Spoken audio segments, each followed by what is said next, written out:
औज़ुबिल्लाहिमिनश्शैतानिर्रजीम बिस्मिल्लाहिर्रहमानिर्रहीम। अज़ीज़ तालिब इल्मों में आपको रिसर्च मेथड्स इन एजुकेशन के लेक्चर नंबर 13 में वेलकम करता हूँ। आज का हमारा लेक्चर एक्सपेरिमेंटल स्टडीज़ के दूसरे पार्ट पे मुश्तमिल है। आज के लेक्चर में हम रिसर्च डिज़ाइंस के बारे में पढ़ेंगे कि एक्सपेरिमेंटल रिसर्च में हम कौन कौन से डिज़ाइन इस्तेमाल करते हैं। An experimental design is the traditional approach to conducting quantitative research. This chapter defines experimental research, identifies when you use it, assess the key characteristics of it, and advances the steps in conducting and evaluating this design. At the end of the lecture, वो जो मारिया वाली example थी उसी को मद्देनजर रखते हुए हम ये दोबारा रिकॉल करने की कोशिश करते हैं। At the end of the semester she administer a survey measuring attitude towards weapons in school.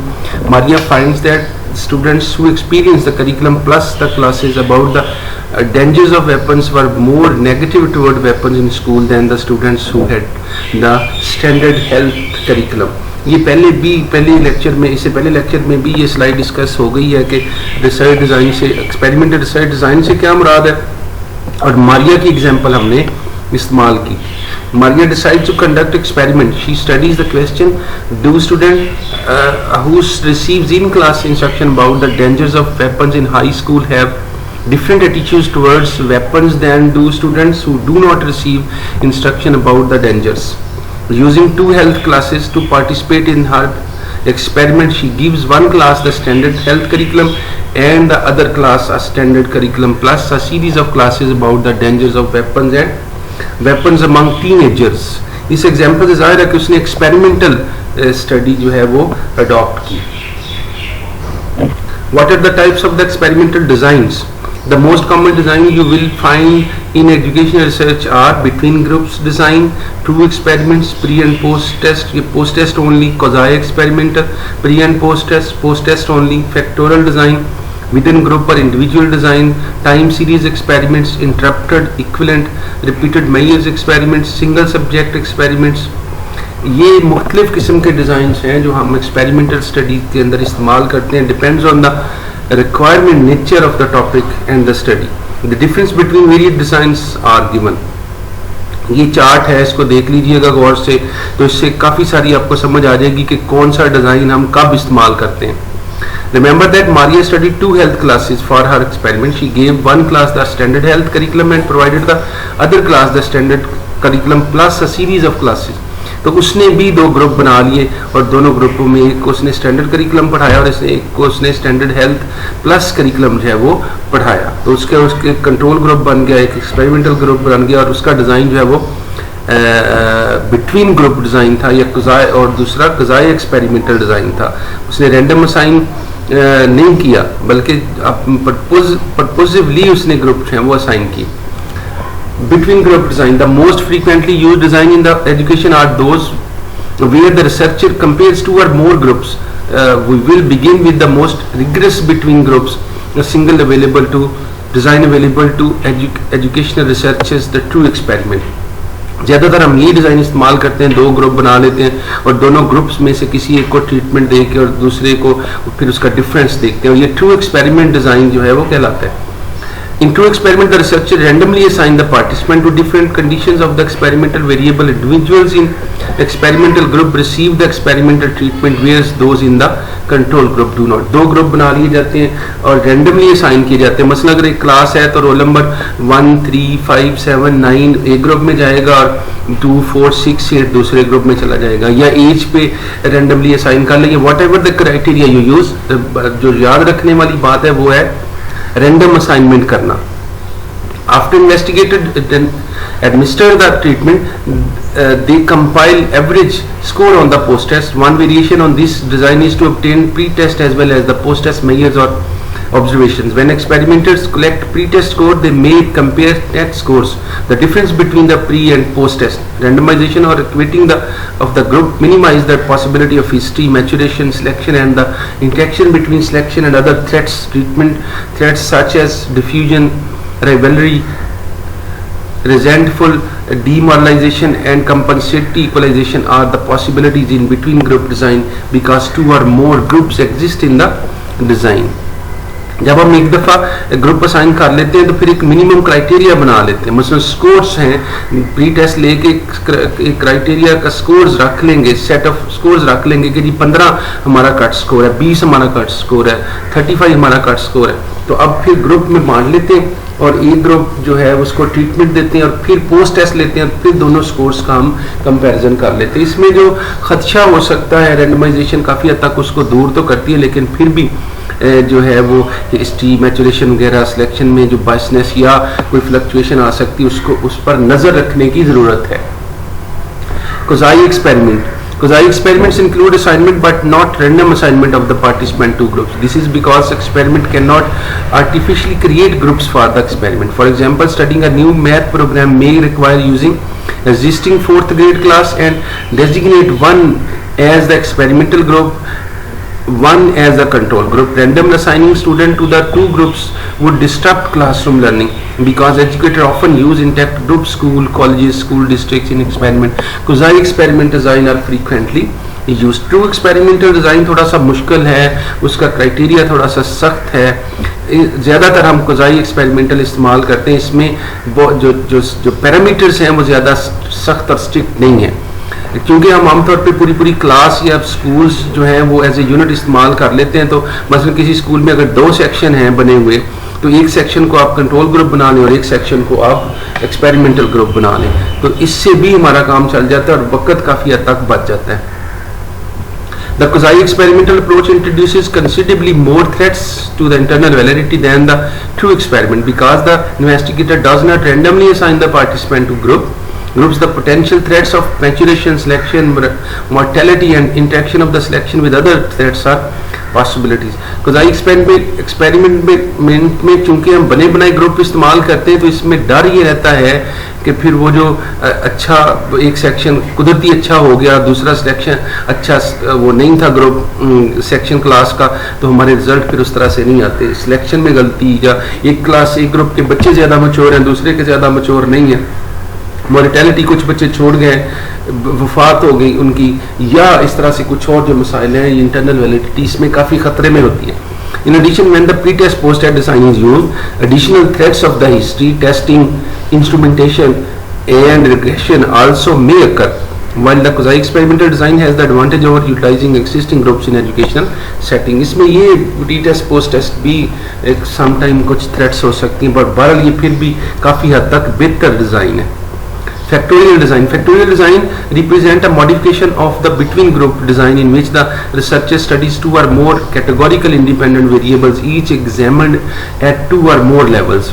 The purpose of this design is to study the independent and stimultaneous effect of 2 or more independent treatment variable on an outcome. For example, in our civics smoking experiment, the researcher may want to examine more than the effect of the type of the instruction, lecture on the health hazards of smoking versus standard lecture on the frequency of the smoking. इसमें factorial design में हम ये करते हैं कि एक से ज़्यादा वेरिएबल्स, इंडिपेंडेंट वेरिएबल्स का असर देखते हैं। मसलन एक तो हम एक क्लास में मैथ टीचर जो पढ़ाता है, एक तो मैथ कंटेंट देख सकते हैं, दूसरा पढ़ाने का तरीका जो है वो भी देख सकते हैं, या ख़ास तरीका जो हमने पढ़ा लिया है उसका असर हम देख सकते हैं। क्लासरूम इन्वायरमेंट और टीचिंग मेथडोलॉजी दोनों का असर हम देख सकते हैं। तो जब हम एक से ज़ायद जो इंडिपेंडेंट वेरिएबल हैं उसका असर एक इसमें ज़्यादा भी वेरिएबल इंडिपेंडेंट जो देखे जा सकते हैं। मसलन टीचर की क्वालिफिकेशन, मैथमेटिक्स में क्वालिफिकेशन, उसका एक्सपीरियंस मैथमेटिक्स में, क्लासरूम लर्निंग इन्वायरमेंट के अंदर, इन सारे इंडिपेंडेंट वेरिएबल बना के इसका असर परफॉर्मेंस पे देखा जा सकता है, और इस तरह का डिज़ाइन जो है वो फैक्टोरियल डिज़ाइन कहलाता है। The study of this research problem requires a factorial design. This depression is a blocking or moderating variable, and researcher makes random assignment of each block, high, medium and low, to each treatment instruction group. This design has the advantage over high level of control in experiment. It allows the investigator to examine the combination of interaction of independent variable to better understand the result of experiment. ये example book से दी गई है smoking वाली, और उस smoking पे जो lecture दिए गए हैं उनका असर उसने देखने की कोशिश की है। तो इसमें भी हम डिप्रेशन वगैरह जो मुख्तलिफ वेरिएबल्स इंडिपेंडेंट वेरिएबल हैं वो देख रहे हैं। समटाइम ब्लॉकिंग और मॉडरेटिंग वेरिएबल्स होते हैं, जैसे इसके अंदर डिप्रेशन का रोल जो है वो काफ़ी हद तक होगा लामाला स्मोकिंग पे, फिर वो ब्लॉक बना लेता है हाई डिप्रेशन वाले बच्चे, मीडियम वाले, लो वाले, या हाई स्मोकिंग वाले, मीडियम वाले और लो स्मोकिंग वाले। तो इस तरह बाकियों में भी हम ब्लॉक बना सकते। Research identifies the research questions that includes 2 independent variables and 1 dependent variable, such as do rates of smoking vary under different combination of type of instruction and level of depression। तो ये देख लें independent ज़्यादा है और एक ही dependent variable है depression को रख लिया और बाकी उसने जो है वो इंस्ट्रक्शन के लेवल रख लिए हैं कि किस पे वो कितना वेरी करता है। Factor 1 type of instruction, number 1 is health hazard lecture in civic class, number 2 standard lecture in civic class, number 3 level of the depression रखें हाई, मीडियम एंड लो। तो इस तरह से हम ज़्यादा इंडिपेंडेंट वेरिएबल को एक डिपेंडेंट वेरिएबल से असर उसका देख सकते हैं। विद इन ग्रुप पर individual design, in a given experiment the number of the participants may be limited and it may not be possible to involve more than one group. In these cases researchers study single group using within group experiment design. This type of design is used in several forms, time series, repeated measures and single subject. एक ही group के अंदर हम फिर experiment करते हैं, एक ही class के अंदर एक्सपेरिमेंट कर लेते हैं, उसी के ग्रुप बना लेते हैं और इसमें डिज़ाइन कौन कौन से हो सकते हैं, time series, repeated measure, single subject design आ सकते हैं। टाइम सीरीज से क्या मुराद है? Time series design consist of studying one group over time with multiple pre-test and post-test measures or observation made by the researcher. This design does not require access to the large number of the participants and it requires only one group for the study. It ideal for examining change in any entire system, school district, where it would be difficult to find a control or system willing to cooperate. This procedure consists of studying one group, obtaining multiple pre-test measures for a period of time, administering an intervention or interrupting the activities and then measuring outcomes post test several times. Time series नाम से जा रहा है कि हम एक ही group को कई दफ़ा में उसका pre test and post test लेते हैं और फिर फैसला करते हैं कि उसका असर जो है वो कितना हो रहा है। Repeated measure design, all participants in single group participate in all experimental treatments with each group becoming its own control. The researcher compares a group performance under one experiment treatment with its performance under another experiment treatment. The experimenter decides on multiple treatments as factorial design but administers each separately to only one group. After selecting participants, the researcher decides on different experimental treatments to determine the effect of each on one or more outcomes. एक ही group को मुख्तलिफ दफ़ा treatment देना, बस एक दफ़ा treatment दी, फिर major कर ली, फिर ट्रीटमेंट दी, फिर मेजर कर ली, फिर ट्रीटमेंट दी, फिर मेजर कर ली। तो इससे भी फिर उसका जो इंडिपेंडेंट वेरिएबल का असर जो है वो उस ग्रुप पे देखा जा सकता है रिपीटेड मेजर डिज़ाइन के अंदर। जैसे एक पेशेंट है, उसको अब देख लें कि एक दफ़ा ट्रीटमेंट दी, फिर असर देखा, फिर ट्रीटमेंट दी, फिर असर देखा, फिर ट्रीटमेंट दी। ऐसे ही बच्चों के अंदर भी है कि एक दफ़ा पढ़ाया, देख लिया, कुछ इम्प्रूवमेंट हो गई है, फिर पढ़ाया, फिर पढ़ाया, फिर पढ़ाया और हर दफ़ा हम उसका पोस्ट टेस्ट या उसका रिजल्ट जो है वो मेजर करते चले जाते हैं। सिंगल सब्जेक्ट डिजाइन नाम से ही जा रहा है कि एक बंदे पे involve the study of single individual, there observation over a baseline period and administration of intervention. This is followed by another observation after the intervention to determine if the treatment effects outcome. For example, in one single subject study, the researcher tested whether elementary students with learning disabilities achieve better if they monitor their own task behavior.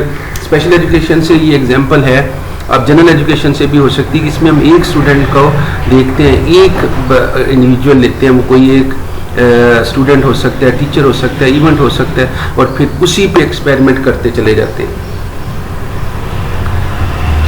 ये इसी के अंदर technique है AB design की। The simplest design in the AB is the AB design and AB design consist of observation and measuring behaviour during a trial period. Administering an intervention and observing and measuring the behavior after an intervention. B. In this study, the researcher observes baseline behavior and then implies an intervention of the feedback to students about their performance in math. This advantage of this type of the design is that in some study the withdrawing of the intervention may have serious effects on the participant in the study, raising the ethical issues for the researcher. AB design से मुराद ये है कि हम एक baseline बना लेते हैं, फिर उस पर ट्रीटमेंट दे देते हैं, फिर हम उसका पोस्ट टेस्ट कर लेते हैं, फिर देखते हैं कि बेस लाइन से बच्चे आगे गए हैं या नहीं गए। तो हर दफ़ा फिर हम उसकी बेस लाइन जो है बना लेते हैं, ट्रीटमेंट देते हैं, फिर हम उसका पोस्ट टेस्ट कर लेते हैं। ये जो मेजर करना है बेस लाइन का, ये प्री टेस्ट से हम बेस लाइन बना लेंगे, इंटरवेंशन देंगे, और बी जो है फिर एक और उसका पोस्ट टेस्ट करेंगे। तो this is called AB design, multiple baseline design, ABA।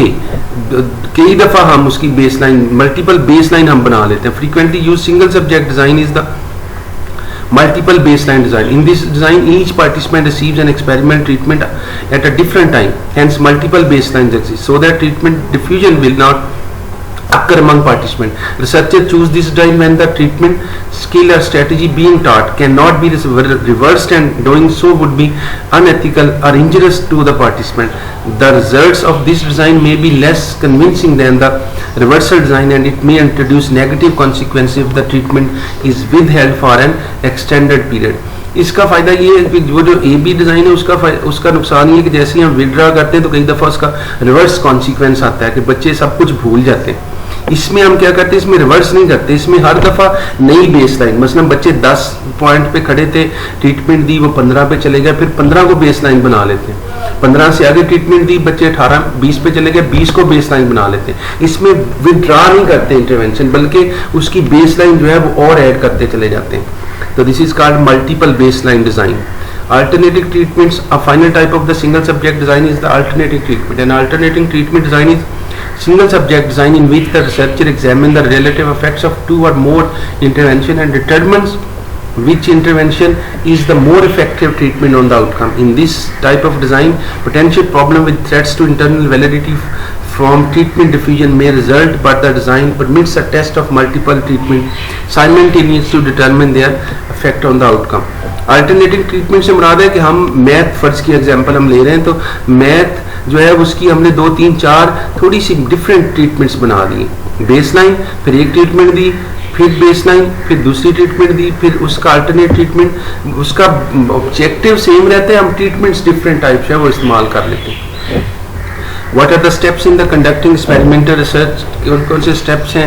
Number 1 is decide if an experiment address your research problem. जो आप रिसर्च एक्सपेरिमेंट करने जा रहे हैं वो आपके प्रॉब्लम को रिलेट करता है, उसी को एड्रेस करता है, उसी के लिए है या ये समथिंग अदर मेजर करेगा।